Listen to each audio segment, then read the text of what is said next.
balik gemerlap emas yang mengalir ke kas negara, ada lubang raksasa di bumi Papua yang semakin menganga. Bukan sekadar lubang tambang, tapi luka yang menganga lebar di hutan, sungai, dan kehidupan ribuan warga adat yang tinggal di sana. Sementara Jakarta sibuk menghitung devisa dan pajak dari tanah paling timur ini, pertanyaan yang tak kunjung terjawab semakin keras. Apakah Papua cuma tumbal untuk kemajuan Indonesia?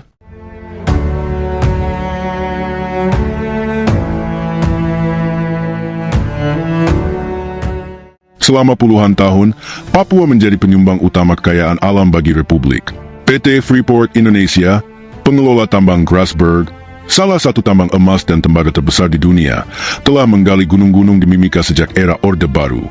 Kontrak karya 1967 itu membawa miliaran dolar ke Indonesia.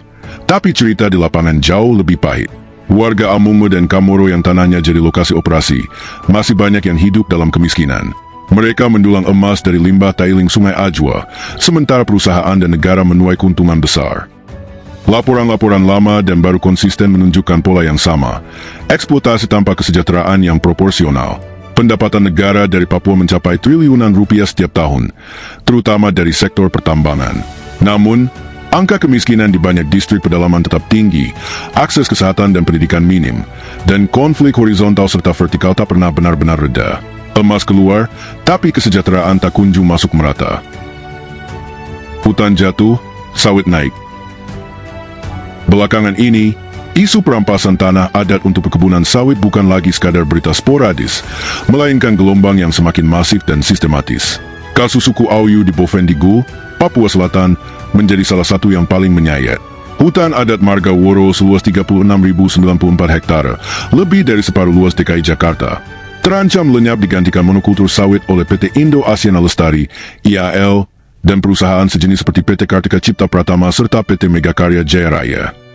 Hendrikus Woro, pemimpin adat yang gigih, telah membawa perjuangan ini hingga ke Mahkamah Agung. Mereka menggugat izin lingkungan yang diterbitkan pemerintah daerah, tapi kasasi ditolak pada November 2024. Proses hukum yang panjang, penuh ketidakadilan prosedural, dan minim pengakuan hak ulayat ini menunjukkan betapa tipisnya perlindungan negara terhadap masyarakat adat di hadapan korporasi. Perusahaan-perusahaan ini seringkali berlatar belakang modal besar, termasuk asing atau melalui perusahaan cangkang, yang memanfaatkan celah regulasi untuk mengklaim lahan kosong. Di Sorong, Papua Barat Daya, cerita serupa berulang dengan lebih kasar. Pada Januari 2026, Marga Klagilit Maburu, bagian dari suku Mau, terpaksa mengusir utusan PT Inti Kebun Sejahtera yang berulang kali mendekati mereka. Targetnya, 700 hektar lebih tanah adat. Masyarakat adat sudah berkali-kali memperingatkan, tapi utusan perusahaan datang lagi dengan janji manis, listrik, jalan, sekolah, dan uang kompensasi. Ambrosius Klagilit dan rekan-rekannya tegas, kami usir karena kesal. Bagi mereka, hutan bukan komoditas. Ia adalah apotek hidup yang menyediakan obat tradisional, lumbung pangan dari sagu dan hasil buruan, sungai untuk air minum dan ikan, serta ruang sakral yang mengikat identitas leluhur. Begitu hutan ditebang, bukan hanya ekosistem yang rusak, siklus hidup, pengetahuan adat, dan kemandirian mereka ikut putus. Program Strategis Nasional, PSN, di Merauke dan sekitarnya, mempercepat laju kehancuran ini ke level yang lebih mengerikan. Target PSN kawasan pengembangan pangan dan energi Merauke mencapai 2 juta hektar lebih, meliputi perkebunan tebu, sawit, cetak sawah, dan infrastruktur pendukung.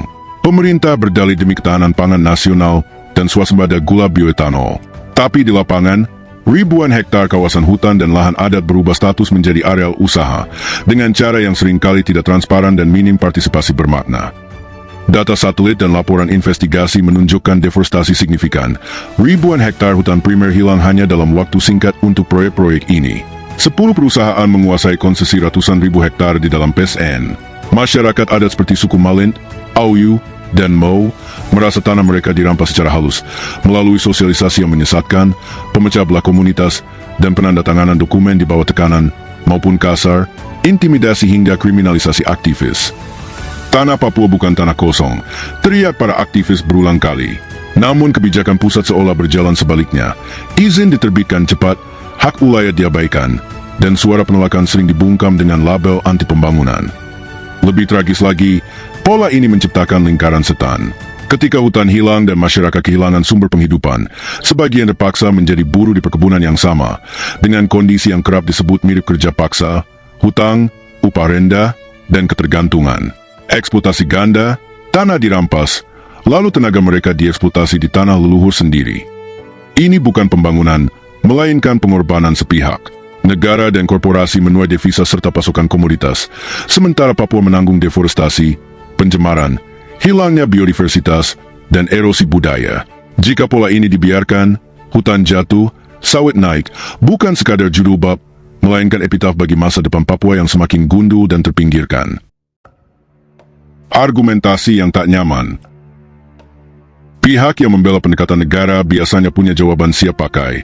Papua butuh investasi besar untuk berkembang. Tanpa Freeport, tanpa sawit, tanpa tambang lain, bagaimana daerah terpencil ini maju? Kontribusi pajak dan royalti kan nyata. Infrastruktur pelan-pelan dibangun, lapangan kerja tercipta. Angka memang mengesankan di atas kertas.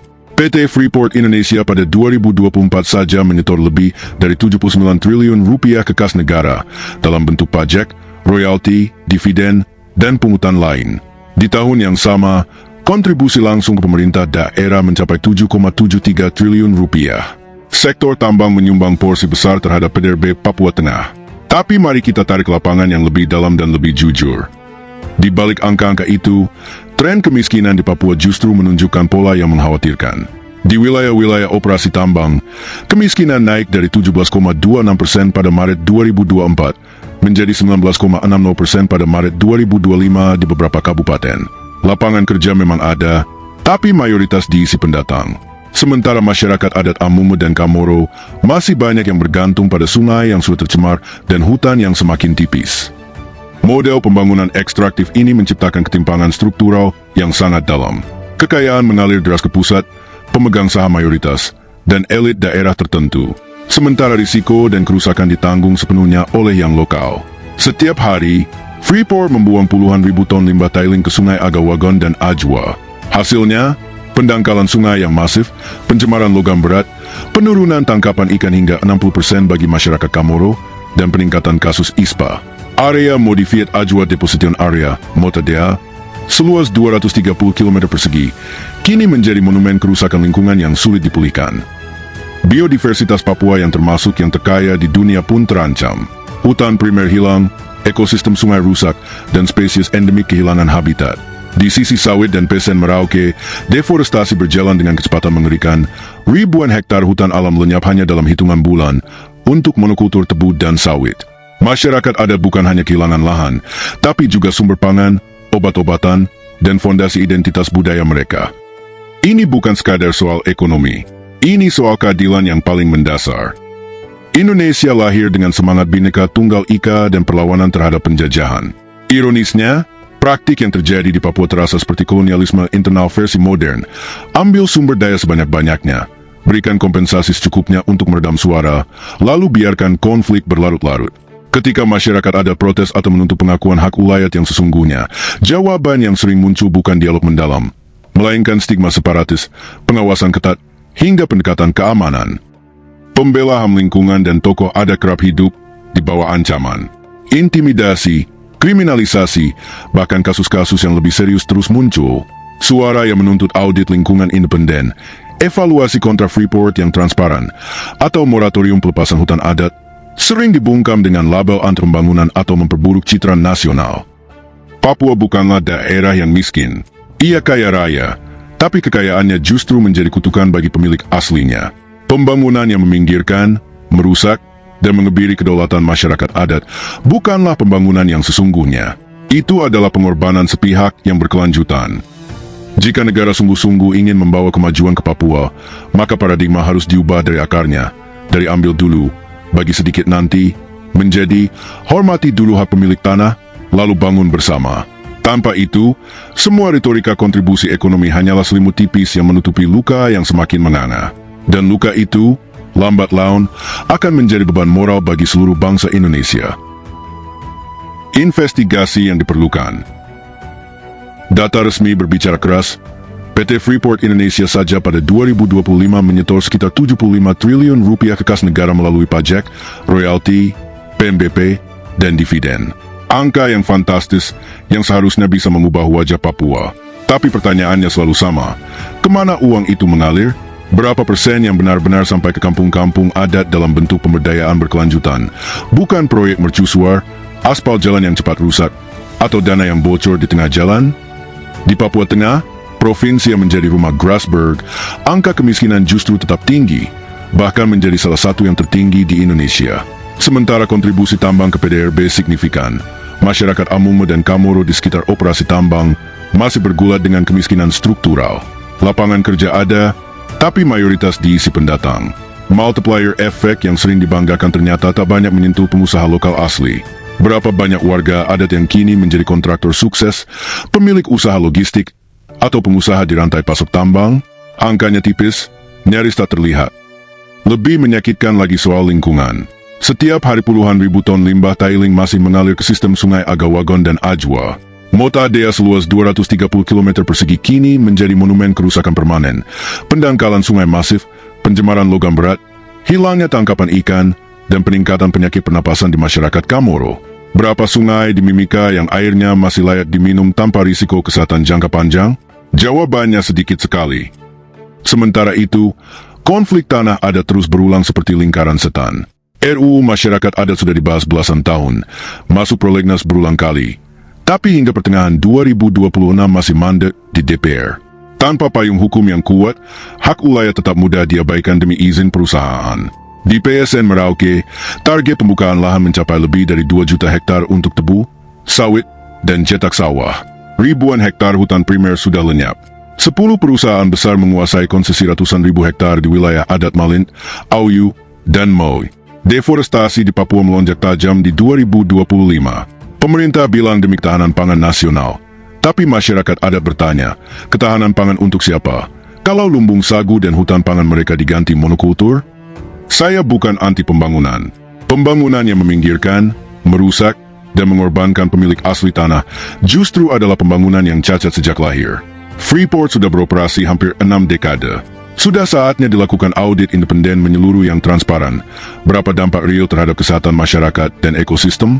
Berapa persen dana CSR dan dana kemitraan yang benar-benar memberdayakan, bukan sekadar meredam konflik? Untuk sawit dan tebu di Merauke, apakah benar tidak ada alternatif agroforestry berbasis sagu, kakao, atau model ekonomi hijau yang lebih selaras dengan kearifan lokal dan menjaga hutan tetap berdiri? Papua bukan tumbal. Ia adalah bagian integral dari Indonesia, dengan kekayaan alam yang seharusnya menjadi berkah bersama, bukan kutukan bagi anak cucu pemiliknya. Tapi selama paradigma, ambil dulu, urus rakyatnya nanti, terus dipakai, luka itu akan semakin menganga lebar. Negara perlu berani mereformasi secara fundamental, pengakuan penuh dan tegas terhadap hak ulayat melalui UU Masyarakat Adat yang kuat, transparansi total kontrak dan izin investasi, audit lingkungan independen berkala, moratorium pelepasan hutan adat sampai evaluasi menyeluruh, serta prioritas ekonomi yang berbasis komunitas, bukan hanya korporasi besar. Kalau tidak, narasi Papua tumbal negara bukan lagi tuduhan provokatif, melainkan kenyataan pahit yang sedang kita bangun bersama.